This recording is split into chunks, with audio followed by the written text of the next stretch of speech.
Llegó el momento de abrir una ventana al pasado y escuchar esos pasajes de la historia que marcaron el rumbo de nuestra sociedad. Deje que su imaginación vuele y que las ondas sonoras lo lleven de paseo por un inolvidable viaje por la historia.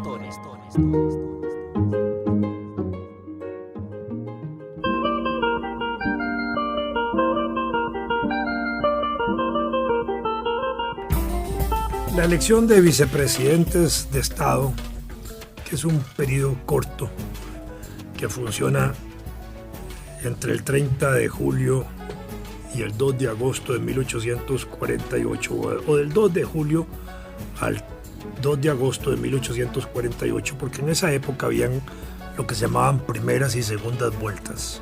No era primera y segunda, eran como las primeras y las segundas rondas, solo que en estas primeras vueltas se elegían electores y en la segunda vuelta los electores tomaban la decisión de nombramiento.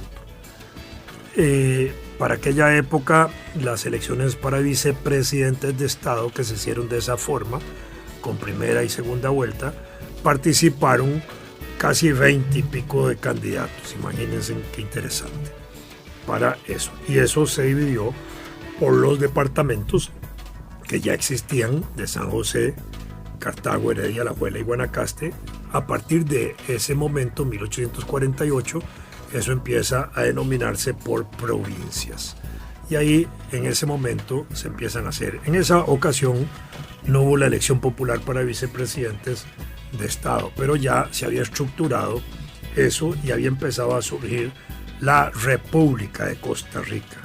Con la República de Costa Rica, los departamentos, los 3 que existían, desaparecieron y se desarrolló la integración de 5 provincias. 1848 lo que tenemos son 5 provincias en su orden: San José, Alajuela, Cartago, Heredia y Guanacaste. Digo en su orden porque ese es el orden numérico que se les asignó. Primera provincia número 1, San José; la número 2, Alajuela; número 3, Cartago; número 4, Heredia; número 5, Guanacaste. Y ese numerito es el que aparece encabezando las cédulas de los ciudadanos nacidos en esas provincias. El que tiene el número 1 en la cédula pertenece a San José, el número 2 pertenece a la provincia de Alajuela, el número 3 pertenece a la provincia de Cartago, el número 4 a Heredia y el número 5 a Guanacaste. Esas numeraciones son las que se establecen hoy en la cédula y corresponde también al número de inscripción en los libros de nacimiento que lleva el registro civil de Costa Rica. De manera que ese es el primer reconocimiento por el cual una persona nacida en el territorio nacional es inscrita inmediatamente en la provincia en que nace. Nace en el Hospital de Heredia, aparece entonces inscrita con el número 4. Nace en un hospital, en una clínica en Guanacaste, aparece con el número 5. Hoy tenemos números 6 y 7, que corresponden a 2 regiones que en 1848 no tenían el carácter de provincia, sino que tenían el carácter de comarcas, que era la comarca de Punta Arenas, que después tiene el número 6 por provincia, y la última en desarrollarse como provincia, Limón, a la cual se le puso el número 7. Entonces, nacidos en el territorio nacional, obviamente que nacen y se inscriben con ese primer número. El segundo número que aparece en la cédula, que es importante a los efectos nada más de conocimiento general, es el libro, el tomo en el que uno está inscrito. Entonces uno aparece con el número 1, la provincia de San José. Número de tomo 336, significa que está en el tomo 336. Hoy han nacido tantas personas en la provincia de San José que vamos por el tomo 1100 más o menos por ahí. Entonces uno está en el tomo, en la provincia 1 y en el tomo tal, ahí está aparecido. Hay un tercer número que es el número de la página, que se llama folio, que ese es un número invisible en la cédula, no aparece en la cédula. En la cédula tenemos 3 números. pero entre el segundo y el tercero hay un número que no aparece en la cédula, que es la página en que uno está inscrito. ¿Por qué? Porque esos son unos libros grandototes donde se anota el nacimiento de cada persona, y en una página pueden caber 2 o 2,5 inscripciones. Entonces pasa de una inscripción a otra página. Entonces aparece el tomo en que uno está inscrito, 1 San José, el folio 339, el tomo 339. Después aparece un número que no aparece en la cédula, por ponerle un ejemplo, 500, que es la página 500 de ese tomo. Y dentro de esa página aparece un numerito más, que es lo que se llama el asiento, que corresponde al último número de la cédula. Y entonces aparece 1339, 136, por poner un ejemplo, que significa que uno está inscrito en la provincia de San José, en el tomo 336, en el asiento 330, en el asiento tal, X, 136 o el que sea, y eso corresponde a eso. Desaparece ahí el número del folio, pero está muy preciso el asiento, porque esos asientos son corridos, se van anotando en numeración corrida, permanentemente corrida, y en ese sentido va el número 1, número 2, número 3, número 4, etcétera, y ahí van los que quepan en esos tomos gruesos del registro civil. Por eso es que los ciudadanos en el padrón electoral aparecemos con esos 3 números: el tomo de la provincia donde nos toca votar, la provincia, el tomo en que estamos inscritos y el asiento en que nos corresponde. Ahí no hay ninguna definición cantonal ni distrital. El que manda es el tomo del número que nos rige a la provincia. Y ahí nos divide a la población, ahí sí, por las provincias. Entonces, en 1848 empezamos con la división territorial que hoy tenemos de provincias. Más adelante se creó la provincia número 6, que era la de Punta Arenas, y luego la última, allá por 1901, 1902, la provincia de Limón. Desde ese momento tenemos las provincias y así se rige el proceso electoral para nosotros. Para 1848, para ser elector había que ser costarricense, obviamente en ejercicio de derechos ciudadanos. Se dice en ejercicio de derechos ciudadanos porque perfectamente alguien lo pueden inhabilitar de ejercer derechos ciudadanos. Alguien que hace un fraude electoral le pueden prohibir por un plazo de 8 años, 12 o 20, los que sean, no participar en procesos electorales, además de que puede ir a la cárcel. En 1848, por ejemplo, se estableció que los electores debían tener 25 años de edad. Fíjense que hemos dicho en el programa anterior que habían elecciones donde el elector tenía 20 años, en otros 21, y había electores de 18 años cuando eran casados o cuando eran profesores o sabían algún oficio. Había que saber leer y escribir. Obviamente ser vecino de la provincia en que se le nombra elector. En algunos casos ser padre de familia o cabeza de casa. Se decía cabeza de casa, hoy se dice cabeza de familia. Tener propiedad libre, no hipotecada, que alcance 1,000 pesos. Entonces ese cargo de elector en aquella época duraba 6 años. Fíjense que es interesante ese dato. Ya para esa época, 1848, se empiezan a organizar elecciones por cantones. Ahí empiezan los registros también de las votaciones en ese sentido. Y se empieza a desarrollar una división cantonal en el país que era muy débil en aquella época, pero ya habían bastantes cantones. En época de Tomás Guardia Gutiérrez, desde 1870 hasta 1882, cuando él fallece, gran presidente de Costa Rica, impulsor de las grandes reformas liberales, se va a desarrollar el régimen municipal con más fuerza. Y esto fue muy importante para darle estabilidad política al país, digámoslo ahora de esta manera. Entre 1821 y 1871 hubo una enorme conflictividad política, institucional y militar en el país. Hubo más de 60 conflictos político-militares. No eran solo militares, político-militares, político-institucionales. Hubo 11 constituciones en ese periodo. Estamos hablando de que un periodo de 50 años, estamos hablando de que en promedio se establecía una constitución cada 4 años y 10 meses más o menos. Esto significaba una crisis política institucional por cuanto en el promedio cada grupo que llegaba al gobierno quería establecer una constitución para, desde la constitución, organizar la estructura del Estado. Una constitución es efectivamente eso, un programa político, así lo podríamos entender, donde se establece primero la definición del Estado o de la República. Segundo, se establece quiénes son los habitantes de ese territorio, los costarricenses en este caso.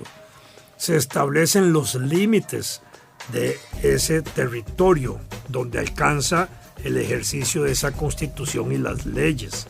Se establecen los derechos y las libertades de los ciudadanos de ese territorio, en este caso de los costarricenses. Se establecen las estructuras de poder del Estado. En este caso, desde el inicio hemos tenido la Constitución desde 1824 de 3 poderes: poder ejecutivo, legislativo y judicial. Se establecen las funciones de esos 3 poderes, lo que le es propio a cada poder, que son funciones, entendámoslo, indelegables, intransferibles, exclusivas y propias, lo que significa que lo que hace el Poder Ejecutivo no lo puede trasladar para que lo haga la Asamblea Legislativa o la Corte. Y la aprobación de leyes tampoco se puede trasladar al Poder Ejecutivo para que el Poder Ejecutivo apruebe leyes o la Corte lo haga. Eso no se puede hacer, lo mismo que la Administración de Justicia y el dictado de sentencias no lo puede hacer ni el presidente ni los diputados. Son funciones propias, indelegables, intransferibles, exclusivas de cada poder. Cada poder tiene un rango igual en el sentido teórico, institucional, político y legal del país. Ningún poder es superior al otro. Los 3 son esencialmente iguales en el rango que tienen. Por eso se habla de la igualdad de poderes. Sin embargo, a veces decimos que el poder legislativo es el primer poder de la República. ¿Por qué decimos eso? Lo decimos fundamentalmente porque el poder legislativo tiene un carácter de representación popular más amplio que el poder ejecutivo. Para decirlo en otra forma sencilla, el poder ejecutivo, un día como hoy, 4 de febrero, lo va a ganar solo un partido político, solo un candidato de esos partidos políticos va a ser el presidente de la República, y ese partido que gana las elecciones tiene la facultad de integrar el poder ejecutivo con sus ministros solo. Si lo quiere solo el partido nombra sus ministros. No tenemos en Costa Rica una práctica importante de que al integrarse un nuevo gobierno, el nuevo presidente convoque a miembros de otros partidos a formar parte de su gabinete o de su consejo de ministros.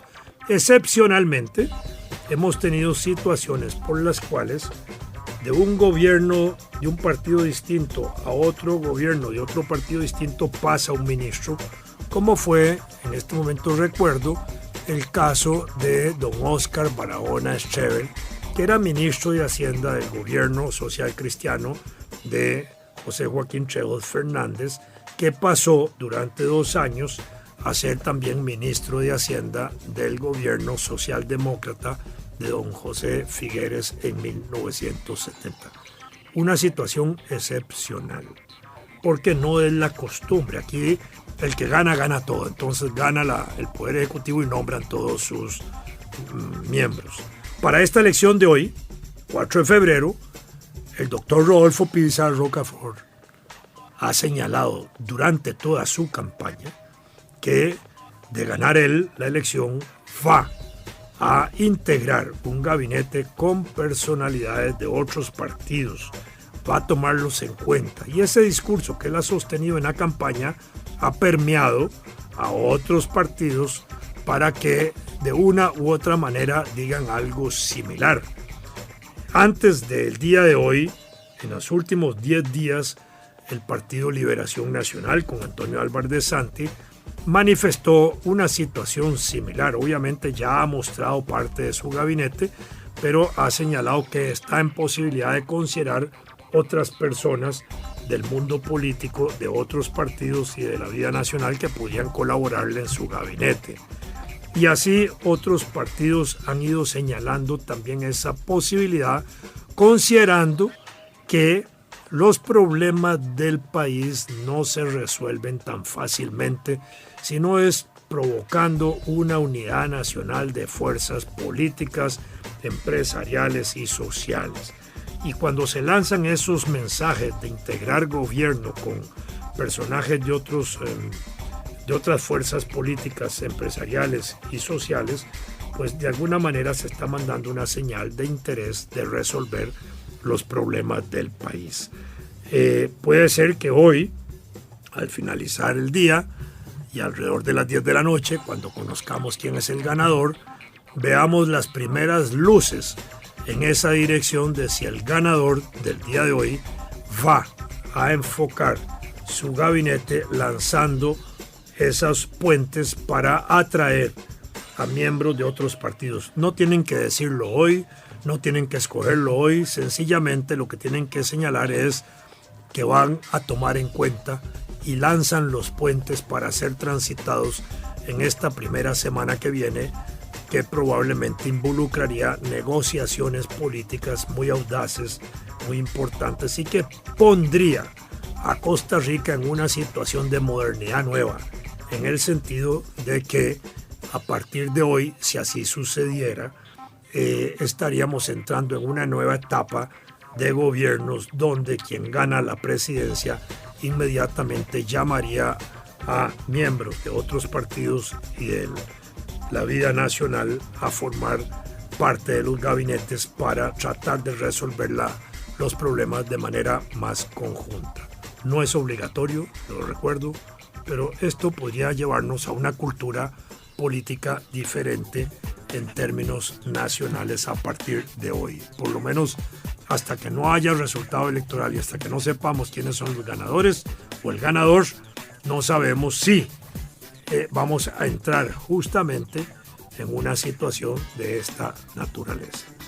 Decíamos que este periodo de crisis institucional que sucedió a Costa Rica entre 1821 y 1871, con 11 constituciones, con más de 60 conflictos, produjo una inestabilidad muy grande. Pero a partir de 1871, con la constitución que se aprueba en el gobierno de Tomás Guardia, aunque la suspendió en algunos momentos, esa constitución le va a permitir una gran estabilidad al país hasta 1949.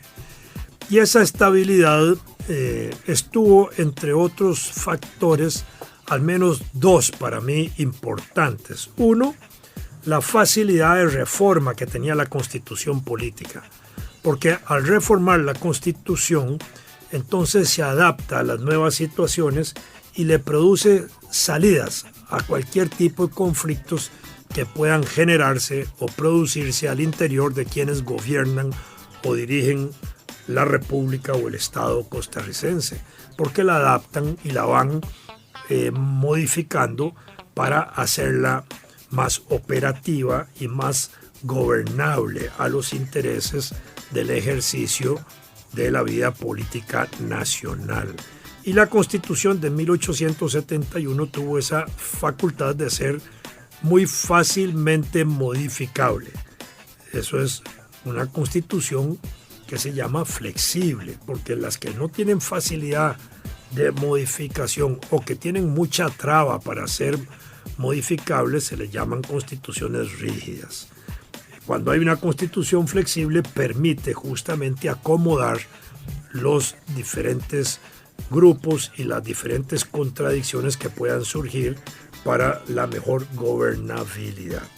Esa constitución de 1871 solo se vio interrumpida por el conflicto de la dictadura que se generó entre 1917 y 1919, cuando el ascenso del general Federico Tinoco Granados, o de la dictadura de Tinoco, durante ese periodo suspendió la Constitución del 71, convocó a una nueva Asamblea Constituyente que redactó en noviembre del 17 una nueva Constitución que duró hasta 1919, porque cuando cayó la dictadura también dejaron inaplicable la Constitución del 17 y restablecieron la del 71, que llegó hasta los alcances de 1949, cuando, resultado de la guerra civil del 48, también se convocó a un nuevo proceso constituyente que redactó la actual Constitución Política de Costa Rica.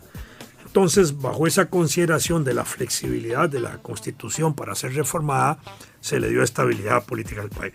Otro elemento fueron las relaciones internacionales de Costa Rica, que ya veníamos estableciendo, no solo desde el punto de vista diplomático, alrededor de lo cual a partir de 1840 y después de 1850 empezaron a establecerse relaciones muy importantes con Europa, con Francia, con Bélgica, con Inglaterra, con Estados Unidos. Luego se restablecen las relaciones con España y así vamos estableciendo relaciones diplomáticas que nos van insertando en el mundo, pero sobre todo las relaciones más importantes son aquellas que empiezan a desarrollarse comercialmente a partir de 1843, cuando empezamos a exportar café a Europa, a Francia y a Inglaterra principalmente, y eso empieza a darle una gran estabilidad económica al país. Y esa estabilidad económica que logra el país va a tener su correlato, su par en la estabilidad política que le va a dar la Constitución de 1871. Entonces la Constitución del 71, fácilmente modificable, con una estabilidad económica muy importante, hizo que se creara un ambiente político de tranquilidad, donde ya no hay casi conflictos sociales, ni políticos, ni militares importantes entre ese periodo de 1870 y 1948. Y a esto se suma un tercer factor que es clave en la estabilidad política del país, que es el desarrollo del régimen municipal. Y el desarrollo del régimen municipal, que empieza a generar municipalidades, hoy tenemos 82 municipalidades en el país, permite que se nombren gobiernos locales. Y al nombrarse los gobiernos locales encargados de la administración de la municipalidad, con ejecutivos municipales, con alcaldes, con síndicos y con regidores, permite distribuir poder. Ya la lucha por el poder central, lo que podríamos llamar la lucha por el poder ejecutivo y por la integración de la Asamblea Legislativa o el Congreso, adquiere un papel siempre importante y relevante, pero hay otra distribución de poderes, que es la distribución del poder en cada cantón. Entonces, de pronto hay gente que puede contentarse con la representación cantonal, con aspirar a ser miembro de la corporación municipal, de la municipalidad, de formar parte del gobierno municipal. Ya no le interesa tanto el gobierno nacional o el gobierno parlamentario. Y eso le quita tensión al poder central, pero distribuye poder. Son como los tres elementos importantes que logran que a partir de 1870 se establezca una gran estabilidad política en el país. Por supuesto que para esa época se van perfeccionando cada vez más los mecanismos de elección, siempre de manera directa, siempre elección de segundo grado, donde se elegían los electores, siempre con exclusión de la mujer en aquella época. Todavía hasta 1889 no se consideraba a la mujer de ninguna forma. Es interesante señalar que para las elecciones de 1889, el presidente electo en ese momento, el presidente saliente, José Joaquín Rodríguez, venía planteando la posibilidad de reconocer el voto de las mujeres. Fíjense que hablamos de reconocer el voto de las mujeres. Eso significa un concepto cualitativamente más rico, nuevo. No es darle el voto a la mujer, es reconocerle el voto a la mujer. Reconocerle sobre la base de que se parte de la idea que la mujer tenía un derecho al voto, pero que no se le reconocía. No es lo mismo decir tiene derecho y no se le reconoce a decir no tiene derecho y hay que dárselo. Aquí partimos de que era igual al hombre en derechos, solo que no se le reconocía el derecho de voto. Sin embargo, a pesar de que es el propio presidente Rodríguez quien propone el reconocimiento de votos, no se logra en ese sentido. Hacia 1860 el número de electores en todo el país ya había aumentado a 435 y en 1889 el número de electores en todo el territorio nacional sobre una población de 340,000 habitantes ya había llegado a 912 electores, de manera que solo el 0.3% de los ciudadanos tomaban decisión sobre quién iba a ser el presidente de la República. Por eso es importante un día como hoy. Fíjense que hoy es el 100% de los ciudadanos, el 100% de los mayores de edad, 3.200.000 pueden tomar la decisión de nombrar al presidente de la República, a sus vicepresidentes y a los diputados. Hace 120 años, solo el 0.3%, 900 personas elegían quién era el presidente. ¿Es importante o no es importante en ejercicio democrático que tengamos el ejercicio del voto secreto, directo, universal, que votan hombres y mujeres y que votan también los jóvenes mayores de 18 años? Claro que lo es.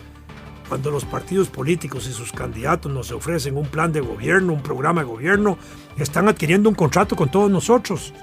Un contrato en el cual nosotros les podemos exigir 3 cosas: control social, control político y rendición de cuentas.